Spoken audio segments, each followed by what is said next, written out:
Hello and welcome back to the Real Music Talks. Today's guest is Josh White from the Swindon-based band Tyrants. How you doing, Josh? So if you're not bad man self.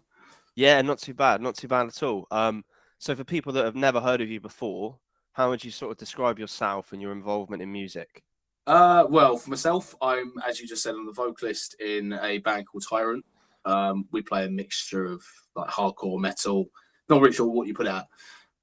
Aside from that, I run Bandit Music, so I'm a music promoter. I've been doing it for the best part of 12 years on and off. That's also in Swindon. I've been doing that since 2019. Other than that, I'm pretty boring. So No, it makes sense. Sounds like you're busy in the music industry.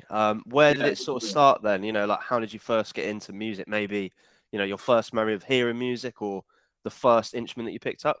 yeah. Well, for me, my first proper vibrant memory of music is my family were never really musical as such. Mm. So when I was, because I'm from London originally, so I was living in London at the time. My mum and dad had split up. I went down to the local library, and on the shelves you used to be able to hire out cassette tapes. That's how old I am. So I'm coming 31. So that's still a thing.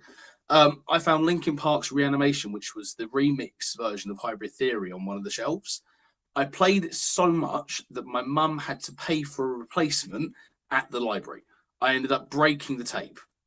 That was my that was my journey into music, and from there I was like, do you know what, this is it. This is for me, and I've never got out of it since. So it's quite a way of getting into it. I love that story. And then in terms of like learning, musical instruments or like singing, like how did you first get into that side of things? Well, for a start, I can't play a musical instrument to save my life. I probably even struggle to play the triangle. Um, I'm purely a vocalist. I can't sing particularly well, but I do like harsh vocals, like screamo, if you want to call it that. I hate it. I despise it when people call it that. But I got into hardcore music when I was, God, we're probably talking 13, 14 years old, because I moved to Somerset when I was 12. And I moved to a place called Yeovil. And Yeovil had an incredible scene. We had bands like, God, you name it, like Partway Drive, Carnifex, the Acacia Strain. We had the Architects. We had Gallows, which was Frank Carter Rattlesnake's old band. We'd then play like 9, 10 times. Must have seemed to about 50 people. And there were other bands that inspired me, like bands called The Chariots, The Ghost of a Thousand, Black Hole, Converge. For me, my vocal style was very high. I can't really do the low register, so it's more like post-hardcore, hardcore things that influence me that way. Yeah, like I said, aside from that, I can't play a musical instrument. I just scream and somehow it works. So I've had people ask me how it works, but I don't have a clue, if I'm honest with you. So I had a kid at a gig the other day going, how'd you do that? I'm like, no idea. What is it about that sort of style that you really like? Like what, I guess, drew you to doing that? For me, it's the performance. I love watching bands. I love working with bands, and for me, watching the vocalist in particular is something that instantly jumped out to me. Like, don't get me wrong, everyone in the band has an equal part, but for me, it's just having that prowess, that power, the ability to control the crowd, the way that you can interact. I mean, you can really mean something to someone that's there by just saying the right thing, not even necessarily the right thing, but something that connects with that person in the audience. So yeah, for me, being a vocalist just is leaning into that in a way. Is I can really feel my true self in a way, and I feel like having taken influences like that is something that adds to my performance as well. So it's a difficult one to answer, because like I said, I'm so used to doing it by now that I kind of just do it in a way. Weird. It is weird, but it's the most fun you'll ever have as well.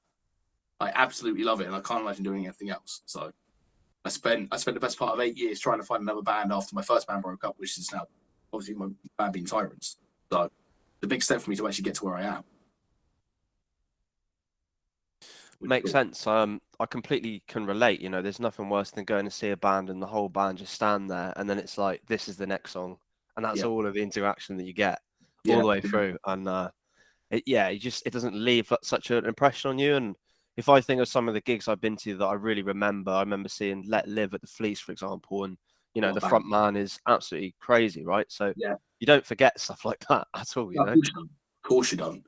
It's something that's something that stays with you for a very long time.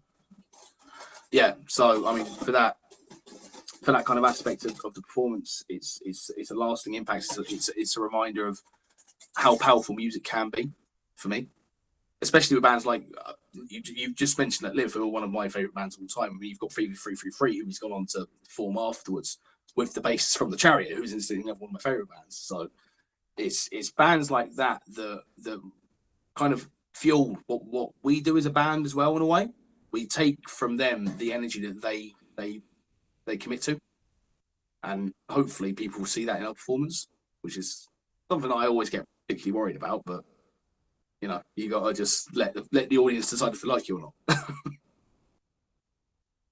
It's an interesting point, right? Because the way the music industry is going, actually gigging's the main way musicians make any income or get anything from really doing a career in music now. So Yeah. It's quite interesting to see this sort of hardcore wave gaining popularity in that kind of streaming era, where people aren't selling music anymore, and actually the performance aspect of it becomes more important almost.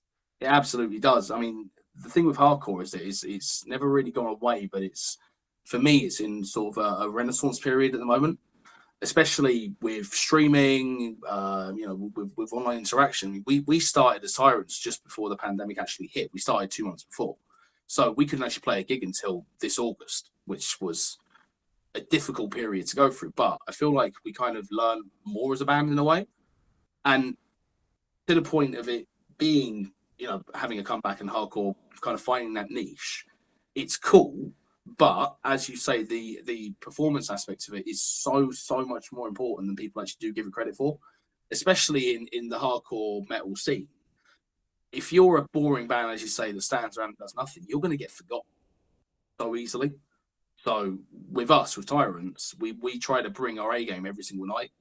And I probably do get people looking at me thinking, what the fuck is he doing rolling about the floor? But for me, someone's going to go home and go, well, that guy was an idiot. He did that. That was kind of cool, though. It's that part of the performance aspect that I want to try and bring in.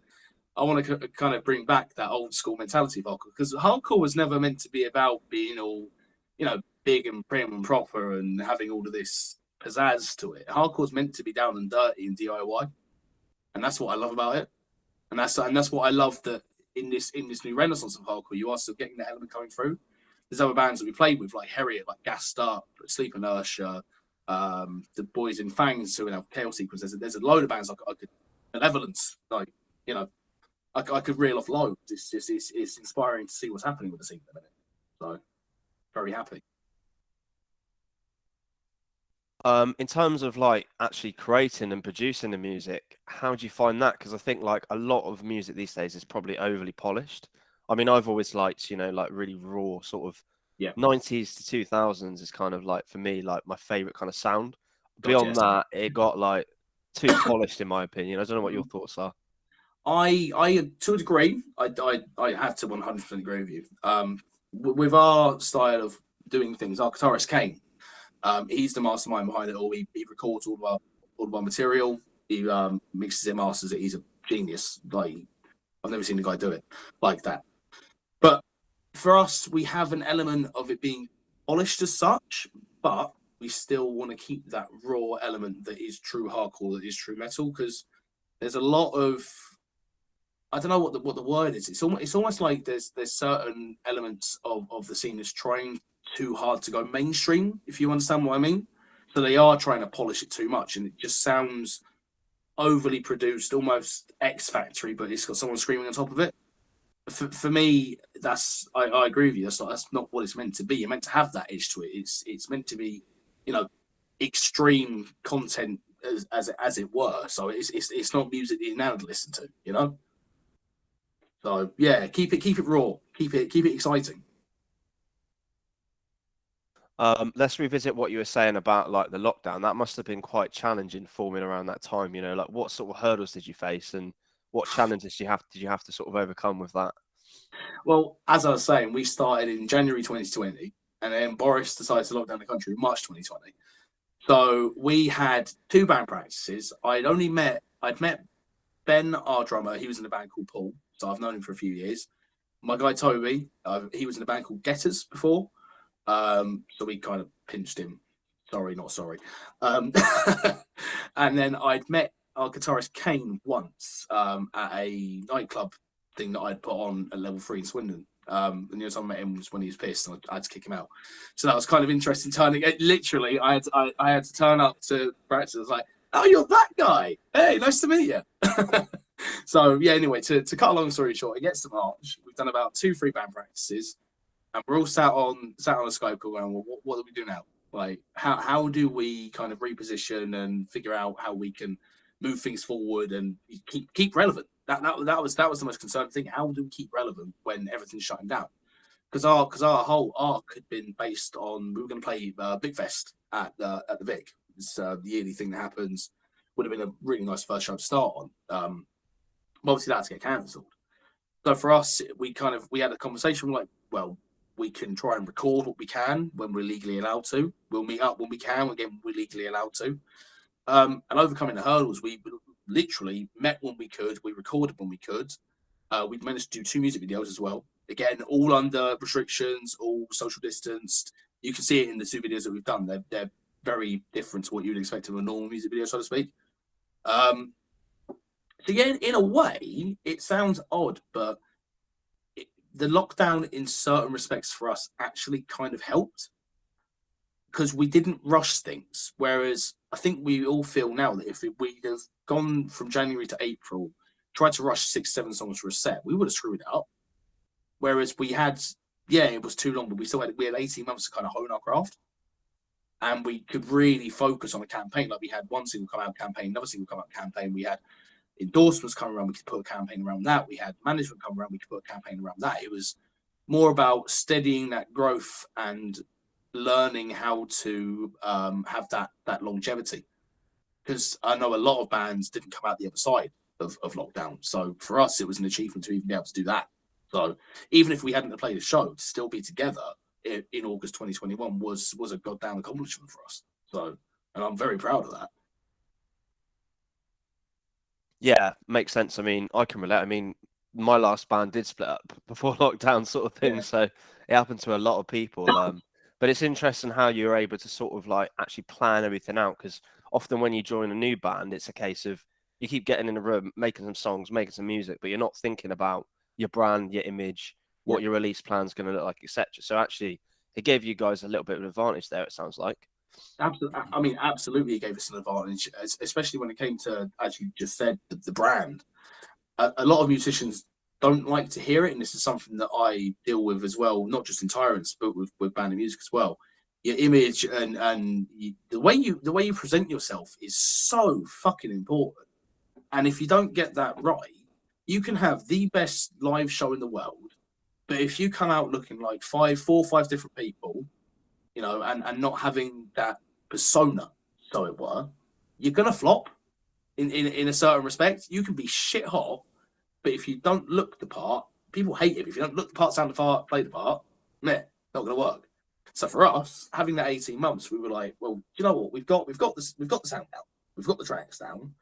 So now, when it comes close to showtime, we must have had a 2-month discussion on what we were gonna wear.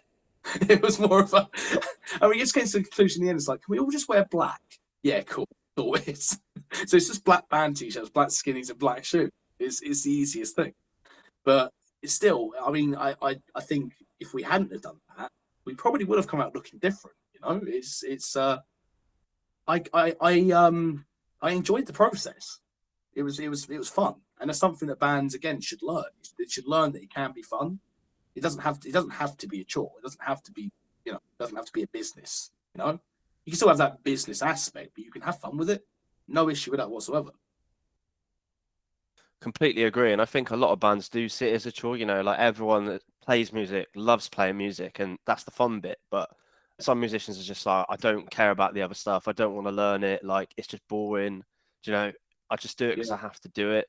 But actually, it's an opportunity to be creative, right? Everyone's in music as an artist, and they're creative people.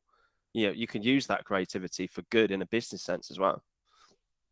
Absolutely. I mean, for like I say again, for us, having that kind of that business head on, but kind of finding that level playing field and having that balance, it's, if anything, it's actually helped us, because we've got, again, everyone's got certain skills in the band. Like Toby is a phenomenal bassist. You've got Kane, who's an amazing guitarist, an amazing writer. He'll record everything for us.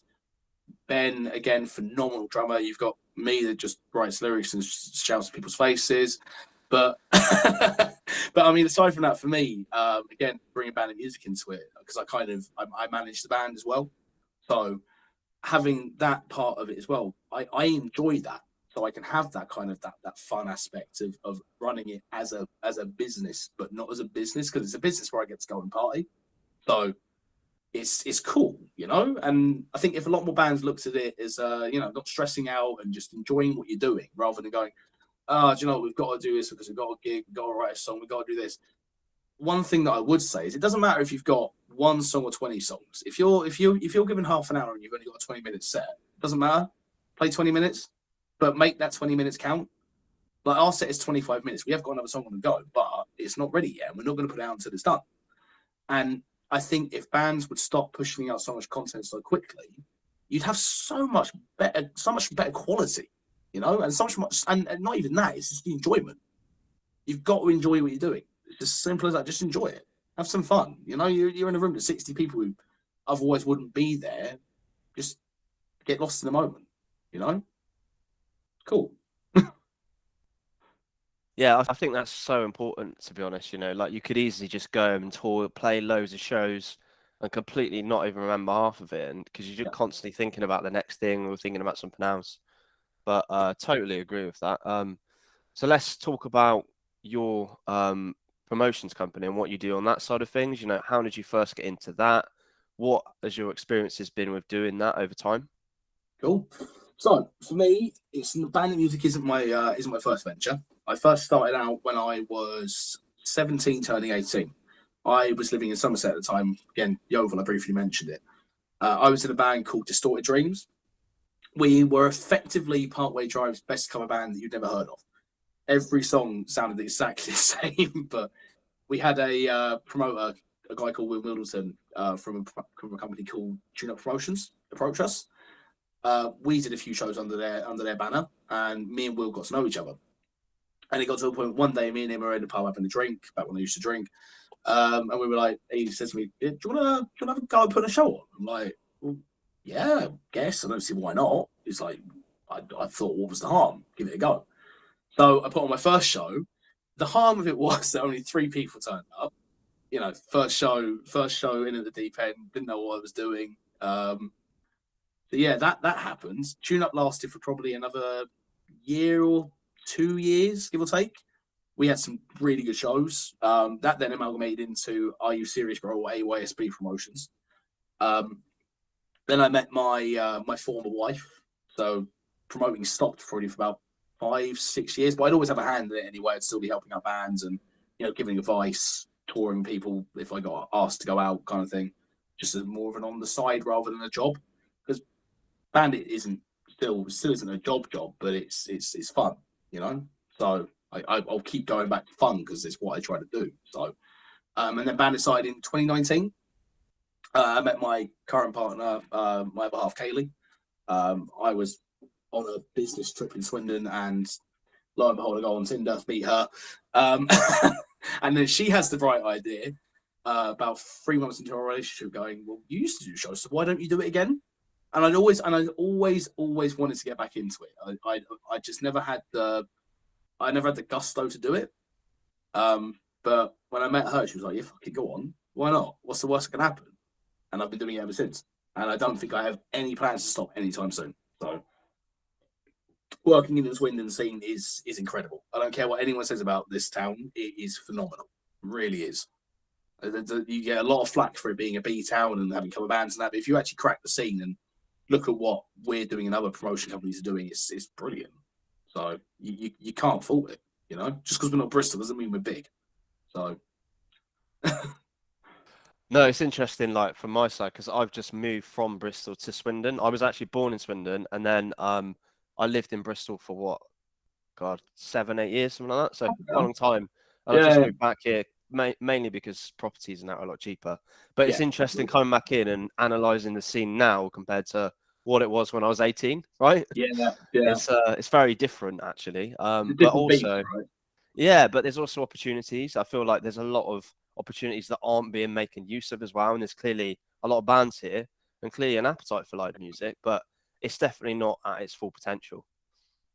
I'd have to agree. The scene as it stands compared to when we started in 2019 is a damn sight better than what it used to be. But I think you can appreciate like anyone else.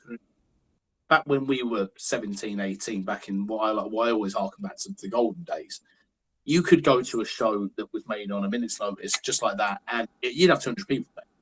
Whereas nowadays, I feel like the impact of like YouTube, your social medias, Spotify, Deezer, Apple Music, all of that, a lot of people don't have that inclination to go out. So at the minute, it's a lot harder. I will never dispute that. It's a lot harder to get people in. It's a lot more work. But from where we've started with probably 10 people averaging at a show to about, I get pissed off if there's less than 90 now. We average about 100 at a show. So if I get less than that, I'm annoyed. But to see that growth is brilliant. That's just through constant work and nurturing new bands, nurturing new people in the scene. Trying to give back to the community, because Bandit for its core is community based. So we need to keep that going. And as you say, there are still opportunities to be taken. There's a lot of gaps in the scene that do need filling. So if anyone's listening to this that wants to start a band, start a goddamn band. Honestly. Seriously. There are some incredible musicians in this town. Incredible musicians. We've got we've got level 3 in the Vic, 2 fantastic venues, like that are world renowned, for God's sake. Why wouldn't you want to play it? Just give it a go. Give it a go. Agreed. And I think a lot of people feel like they need to, move to Bristol or London to actually do that. And I mean, me included, I found when I graduated with my music tech degree, look for jobs. The only way I could get a good job in music really was move to London. Like at the time, and I was like, well, that's not something I'm willing to do at this point. And a lot of people feel that that's the way to do it. But I was in a band and we played gigs in London all the time and we still didn't get anywhere, right? So it doesn't guarantee anything. And I feel like bands should really focus on cracking their hometown first anyway. Like there's a scene there, they want to have like tight-knit audience. It's the best time to like test it, because you don't want to go all the way to London and play to a show with nobody there. And you haven't like really like defined all your set and what you're doing yet. So completely agree with you on that. No, again, got to agree. I mean, the worst possible thing you can do is disregard your hometown. If you can't, as you say, if you can't crack your hometown, then you're doomed to fail elsewhere. And I'm not going to put smoke on the London scene or the Bristol scene or any scene, because the Bristol scene is phenomenal. The London scene is phenomenal. But the issue that I hold with bigger city scenes, so to speak, and it's not an issue as such, is that they can get oversaturated. And a lot of bands, a lot of artists think that you have to go to that scene to do what you do. If you can make a name for yourself back in your hometown, then you're going to make a name elsewhere. I mean, look at like, oh God, I can't think we're called. I think it's Ive. I think they were called. They were Swindon based. The EXTC or XTC. I'm not Swindonian, so I can't tell you. But I know there's a few bands that come to Swindon that have done a lot. So there's no issue in honing your craft here. The good thing about a hometown show, especially, is you've got your friends. You're on home soil, so you've got that comfort. In theory, you can't fail. And if you do, then it's more of a learning experience. Like you are going to have bad shows, regardless, no matter where you play. But at home, it's kind of we might muck that up. But here's what we can do for next time. Whereas, as you say, if you go to London, play a show with 10 people, you're going to feel like shit afterwards, right? It's not a good feeling to travel for 3-4 hours to go and play to the sound engineer. Hone I've done it. And it sucks. But hone your craft at home, conquer your roots, and then bring that with you. Bring that spirit with you. Always rep your hometown. I'm proud to live here, and I'm proud to be a part of the scene.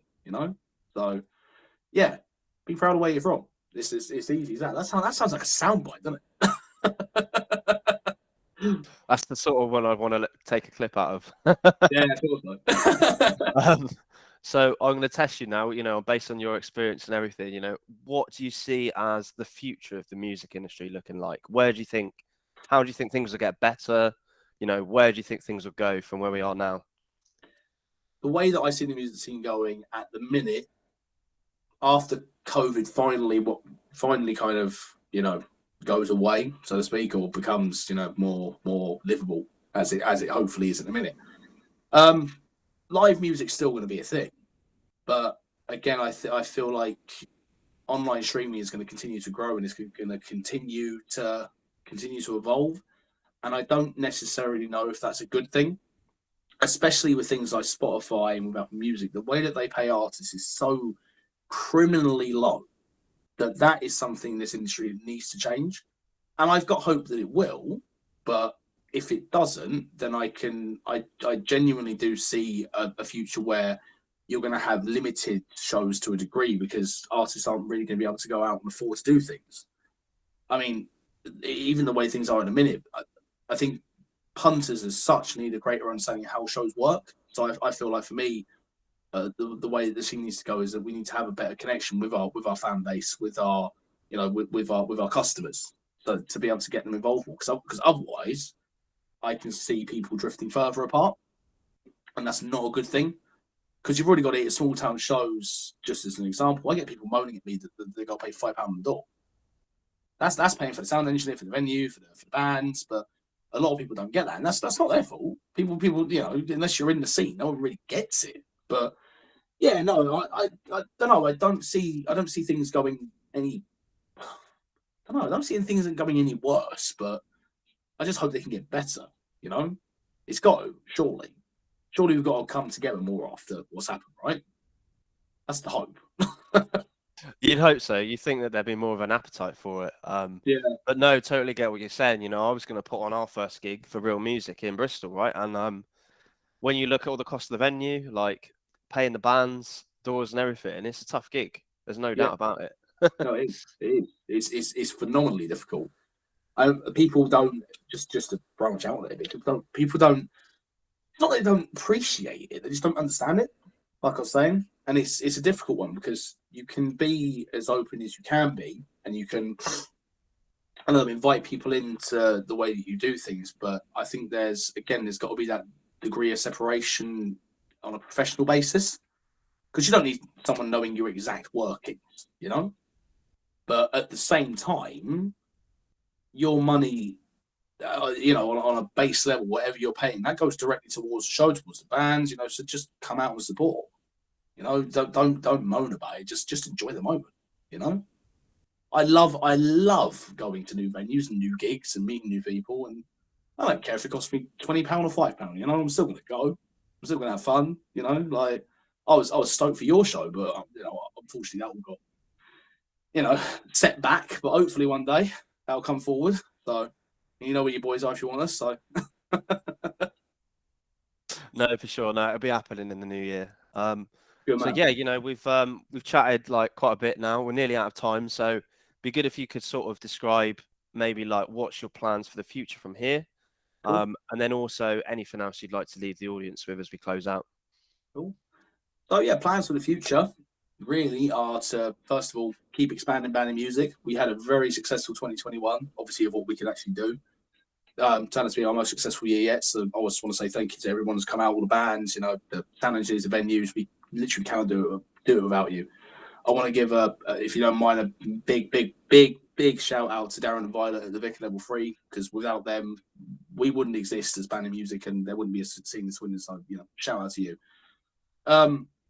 And aside from Banning Music, we're going to keep expanding Tyrants. That's the main deal. We've gone back to being independent. We were with a management company. Didn't quite work out, unfortunately, on either side's mutual agreement. But we're going to see what happens in 2022. Hopefully, things do pan out that we can still play shows.